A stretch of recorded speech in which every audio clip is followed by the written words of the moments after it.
Sabi po ninyo, They asked me- pagkaintindi namin, itong apat na pinangalanan, ang siyang nagplano. Ma'am, we're already invoking namin. executive privilege in this matter.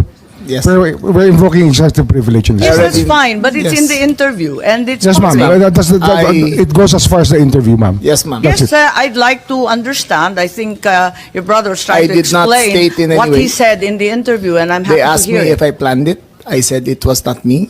There were other people in the room, but we did not discuss any plans of any arrest. Saan nanggaling yung mga pangalan na ito? Ma'am, that again is executive privilege. Ma'am, let Pero me explain, ma'am. nandun- Let me nandun explain sa first, ma'am. interview po eh. Yes, yes, Ang ma'am. liwanag Let eh. me explain first, ma'am.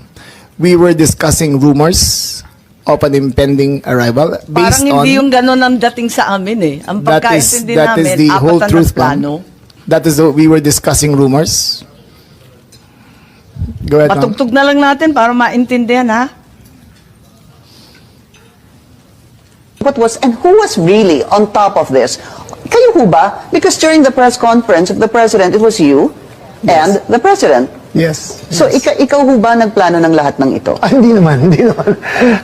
It was a group effort. Secretary Chidoro was there. Secretary Anyong was there too. And the president and I. So, hindi naman ako. Ako lang ang I natira. stand by that, ma'am. Last man standing doon sa Malacanang. I stand by that. Kasi Secretary Chidoro was working out of his office. Eh napakaliwanag po ng sinabi Yes, ma'am. ninyo. Wala Secretary namang Anyo, of mapakiyaw-kiyaw course, dun is sa Special Police sinabi. Intelligence. Yes, ma'am. Patayin na muna natin. Pakaliwanag naman ang sabi ninyo, hindi ako mag-isa kahit ako ang kasama ng presidente nung Yes, nagsalita ma'am. sa press con, hindi ako mag-isa ang nagplano. Isang grupo kami. Tapos pinangalanan mo. No, ma'am. Eh sinabi ninyo eh. I state, ma'am, again, executive privilege. But, ma'am, Walang executive privilege kasi binunyag na I ninyo sa must TV. state it very clear, as I stated very clear, that there was no mastermind. We were discussing mainly about what the president's statements were in Hong Kong, and it was based all on that statement, ma'am. Sinabi ninyo na hindi kayo mag-isa na nagplano, kundi isang There was no grupo. planning, ma'am. Pero yun ang sabi eh. I said, hindi ako nagplano. Marami May kaming- isang grupo na Ang nagplano. We were all talking about a rumor, ma'am, and that was all. Rumor lang yon. Yes, ma'am.